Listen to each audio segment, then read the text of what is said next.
A Mesa das Verbas presentou a súa primeira publicación poética en Rabella. Este primeiro exemplar recolle uns 40 textos, dos cales 25 son escritos en galego. Sen dúbida unha excelente nova para o Concello, que cumpre con este libro un acordo plenario polo cal se decidiu crear un servizo de publicacións municipal co que conseguir, entre outros, promover a lingua galega. Por unha banda, apoiar desde a Consellería de Cultura a promoción da cultura local, das persoas que fan literatura en Vilagarcía.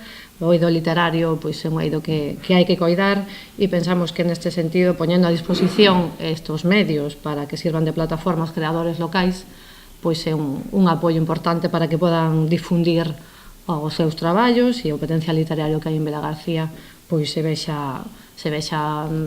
chega a xente de alguna forma, non? E por outra banda, pois tamén promover o uso da lingua galega, xa que se primarán a hora de publicar as obras realizadas neste idioma. Se trata dun traballo coral, neste caso son moitos os autores, 24 os autores que participan na revista, e a maioría dos textos están en galego, de 40 a 25 son en galego. Un traballo coral que se traduce nas seguintes cifras: 25 autores, 500 exemplares dispoñibles e cun custo aproximado de 1.200 euros. Anaco é a primeira publicación deste tipo, aínda que non será a única, xa que a Edil de Cultura sinalou que xa se traballa nunha guía que recollerá a historia dos cruceiros do municipio.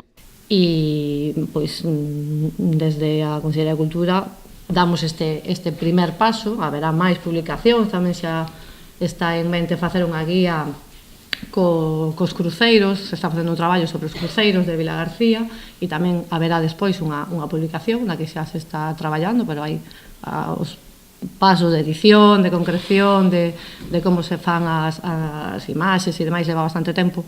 Publicar un libro non é unha cousa que se faga de un día para outro, son procesos largos, pero que pouco a pouco se van a facer publicacións neste Concello. Germán Torres, presidente da Mesa das Verbas, mostrouse agradecido e moi contento co resultado da materialización do traballo de tantas persoas. A presentación oficial terá lugar o vindeiro 25 de xaneiro ás 9 da noite no Salón García. Todos os que asistan serán agasallados con un exemplar desta publicación.